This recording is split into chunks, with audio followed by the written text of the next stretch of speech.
Hello, hello everybody. We are live. All right. See if my marker's gonna work. We'll use the pink one today. All right. Hi, everyone. I see Joyce is on. Francisco's on. Yes, our food pyramid again. But remember, this isn't our food pyramid. This is our run on plants method. Run on plants. We're just using a pyramid, remember? All right. So hi everyone. If you don't know who I am, my name is Kayla Slater. I am a plant-based dietitian, nutrition, and run coach, or a plant-based dietitian. And today we're live for our last week of National Nutrition Month. So we've been going live every Wednesday for March for National Nutrition Month, and to give you guys an idea of the Run on Plants method, which is a method that I created to help my plant-based endurance athletes to fuel and train optimally for their sport and life.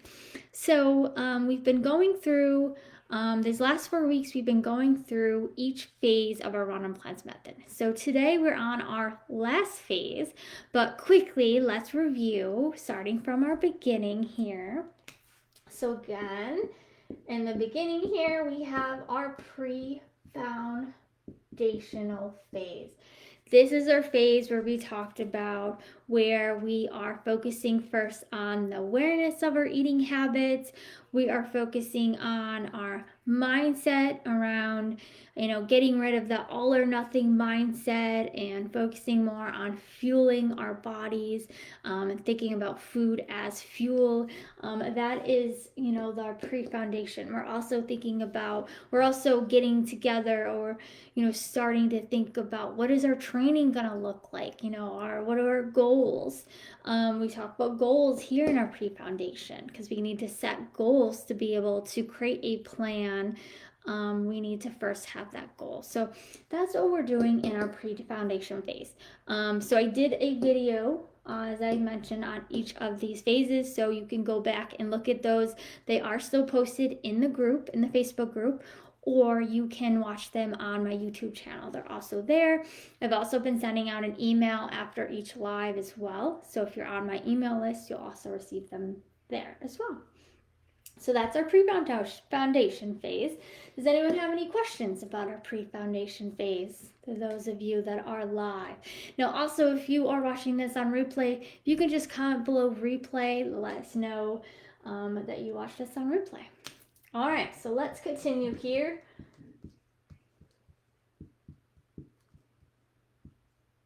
To our phase 2. So let's write this here. Phase 1. Phase 2. Phase 2 is our foundational phase. Now, our foundational phase is where we're going to really kind of hone in on things here, right? This is the phase where we're going to really put together, we're going to start following our nutrition plan, our training plan. We're setting up the foundation for what that looks like. So in this phase, we may be following our performance plates. We may be trying to just eat more balanced meals, right? This is really just setting those foundations that we need for, when we're training, let's say for a marathon. So that's our foundation phase. Phase 3 is our build peak phase. So this is the phase we talked about in our last live here, our last training. So in the build peak phase, we talked about supplementing, adjusting our calories, focusing on more of those sports supplements. So these are all the things when we start to build or we start to peak more. I hope you guys can hear me. I just realized I don't think my earbuds are connected. Or maybe they are. Oh, they are. Okay, good. I was like, I hope you guys can hear me. Can you guys hear me? Okay, good. Okay, so what was I saying? Our build peak phase. Yeah, so this is the phase where we're, yay, there we go. Okay, good. So build peak phase is that phase of what did I say? Where we're starting to, so say we're training for a marathon. This is a phase where we're starting to really, we're like in our training and we want to dial things in, right? We really want to level up. We want to really dial in. So we're going to be focusing more on those plant-based or those supplements to make sure that we're fueling during our longer runs, those sort of things. So that's our build peak phase. And then let's get to today. Is our phase 4, which is our recovery phase. So in our recovery phase, this is where we may start to taper. We may start to have more rest. This could be recovery for after workouts, after runs. This could also be recovery in between training cycles. So that's what we're really going to talk about in the nutrition side of things, of what can we do, what should we be focusing on when it comes to recovery.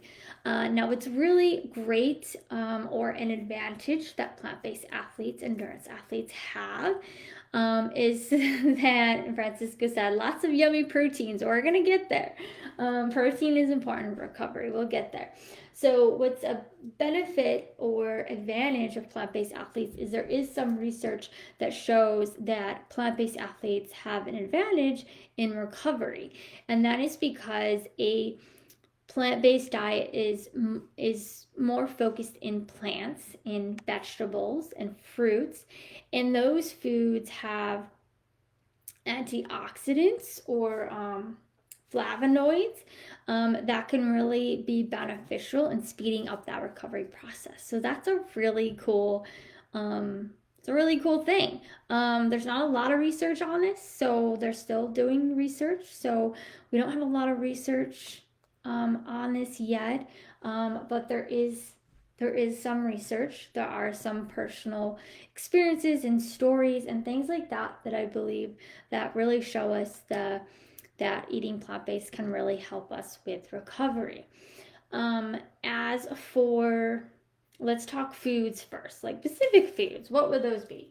Tart cherry juice is helpful for recovery.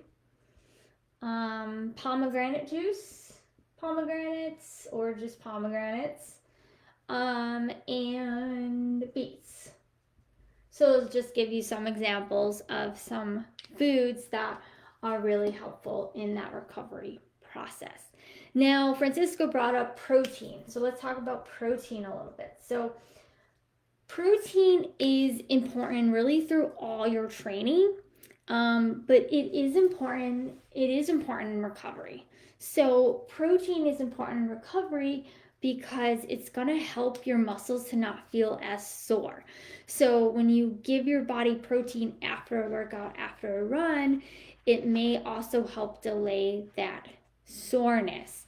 So we want to make sure we're eating enough protein. I believe I talked about the recommendations, but I know they are in my course of how much protein we need right after, and it does depend on the length of the exercise and also your weight. So there are specific recommendations for how much protein you should have right after. And for a very long time, we have always recommended to have protein within that hour after in an exercise or after an event. That I won't say it's necessarily a myth, but they're saying that may not be as important. So this is what I recommend to most of my clients. And some of you on may have heard me say this before. So what I usually recommend for protein, say we're running like a half marathon or a marathon. what I recommend for my clients to do, especially because protein is not necessarily the easiest thing to get in when we're plant based, right? Or necessarily plant based foods that are widely available, right? So, um, what I recommend my clients is to have bring their own plant based powder, and right after the race, make a shake. Make a plant based protein shake. And usually they give you a water bottle, so you can always mix that. That's a really good way. In the half marathon I just ran, it actually was really lucky in that they were actually giving away bags of protein powder and they were plant based. So that was pretty cool. This is a brand I've also never heard of, so I was really excited to try it. People were grabbing bags of it because they were just kind of handing it out like it was candy. So that was pretty cool. So I opened mine right up and used it because I actually left my protein powder in my bag, which was in the car. And we were, in the area where all the food was and the band playing and all that stuff. So I got a little lucky there. So that's what I usually recommend, to try to get that protein shake in right after to help. And that's because often foods that are available right after at least half marathons or marathons don't always have options for us plant-based eaters, or they may not be the healthiest options, right? Most of it is sugar, and at this point, like during the race we might need sugar, but after the race it's really not beneficial. Really, you want protein and carbohydrates is what's most important, so you do want both. So you may have heard of like a 3-to-1 or 4-to-1, let's say 3-to-1. A 3-to-1 ratio. What that means is 3 grams of carbohydrates for 1 gram of protein.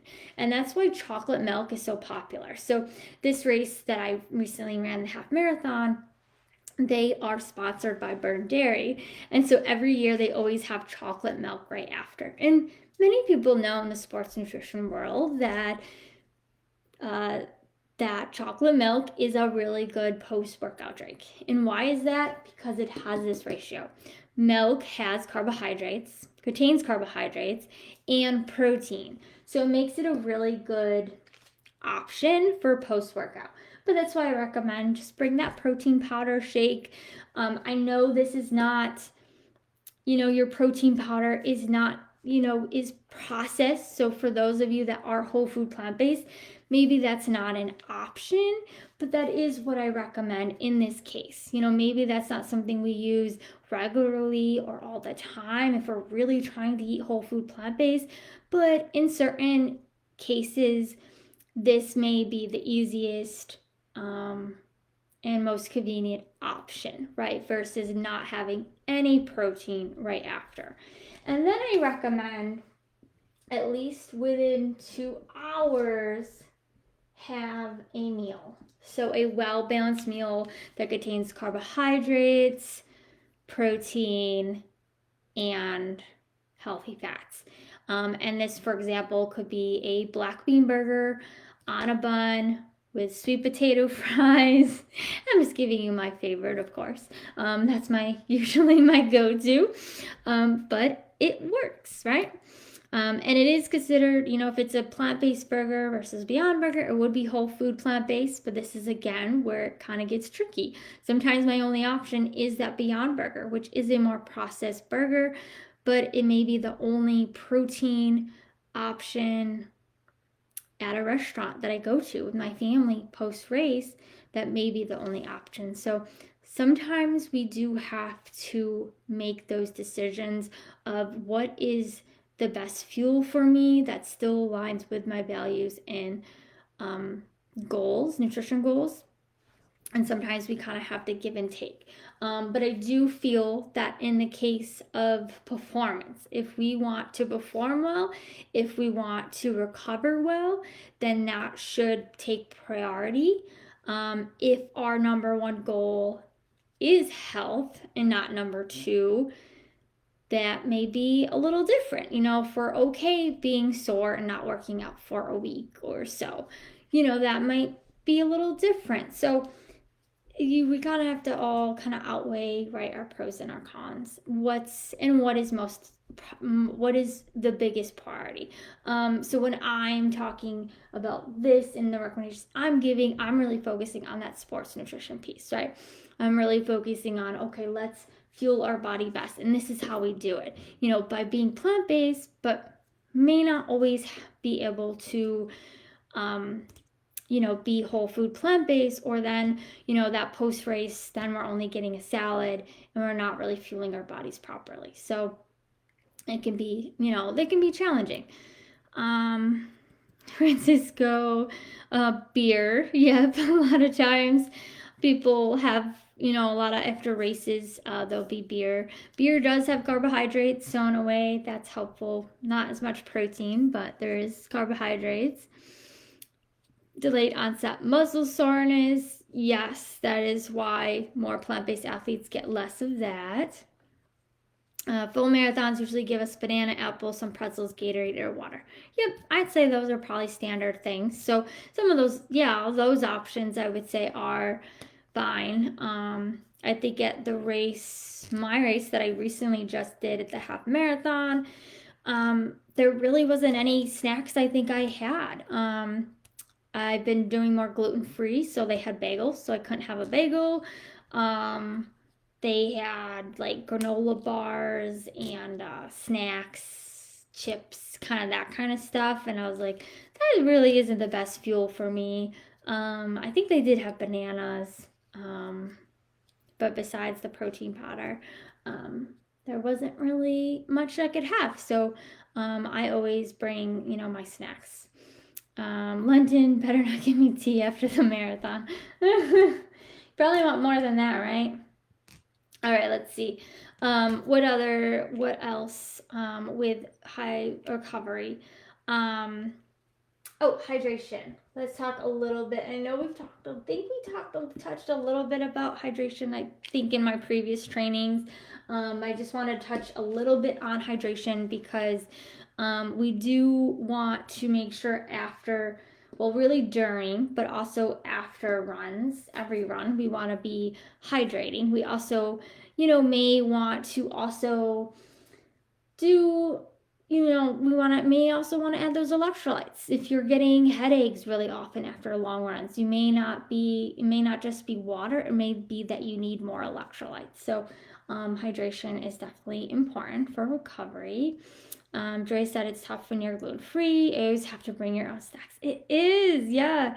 I did bring a gluten-free Fig Newtons. I really like those. I think those are a really great snack. But yeah, that is, I think, definitely hard because it's not just like you're not just looking for plant-based options, but also gluten-free options. And it can be really challenging to do both for sure. What else did I want to mention with recovery? I feel like there was something else. With recovery, I also want to talk about recovery when it comes to the tapering or rest phase of our training cycle. So one thing I did want to talk about this as well is that I want to bring up nutrition, as in like how much should we still be eating? So if you're using those energy sheets that I showed you guys, so that I set out, kind of did a quick review on those, you may have noticed, or you may have seen that, okay, when I'm not training as much, then I have to eat a little bit less, which is true. But we also want to remember, in general, say we're not using those energy sheets specifically, we're not like tracking and eating those exact amounts of what's in those energy sheets, we do want to continue to fuel. So that is important because food is going to help us fuel our bodies to be able to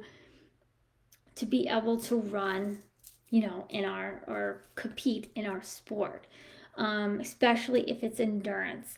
And so even if we're in a taper or, in a rest time where we're not running as much, we still want to be fueling our body. We still want to be eating almost just as much as we were. Maybe not as much, but we still want to be fueling our body. Also, that carb loading that we hear about all the time. And this is another thing that's like, it's a myth, but it's really not a myth. Like, carbs are important, but it shouldn't be just before the night before a race. If you're running a really long endurance race or event, we should be carb loading 1 to 3 days, really, at least 3 days before. I do think this is an advantage, though, for us as plant-based athletes, because most of our foods are going to be coming from carbohydrate sources, right? So I think our diets are heavier in the carbs than maybe other kind of diets. So there's that, but we do want to start carb loading 3 days before. So you may want to start adding in more rice, adding in more pasta, more sweet potatoes, things like that, to kind of up that. So often we think, oh, it's just the night before, but we actually really want to be starting early to get your glucose stores sorted out. And I think honestly, that's actually from a mistake I probably personally have made, that I don't start that carb loading early enough, and I've ran out of glucose stores during a run, or not fueling properly during, as well. So some of this as well comes from my experience, as well as what I know, as a dietitian, but also from experience.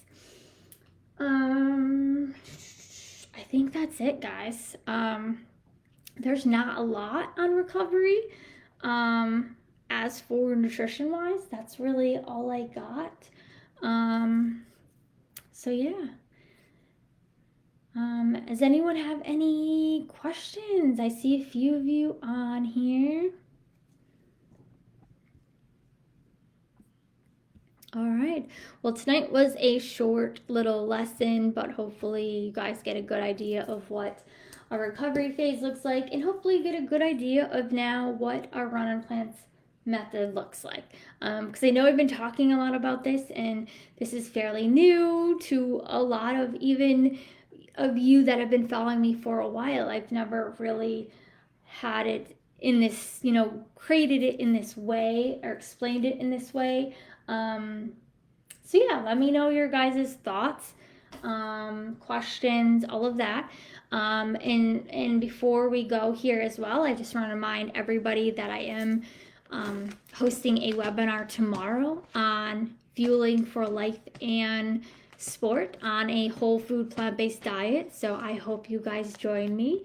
I'm really excited to be offering this webinar, to offer you guys an opportunity to work with me as well. Well, give value is what I'll be doing, like I did it in these videos. We'll be giving you lots of value, lots of information is going to be shared in that. I definitely have a lot of information.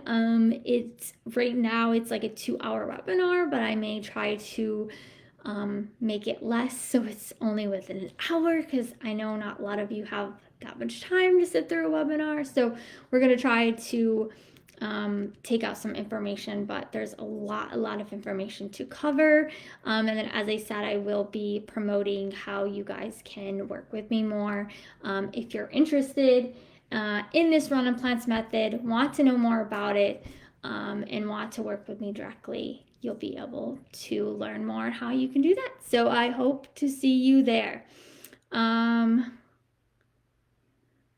Francisco, we're talking about food next time. We're always talking about food. You're so silly.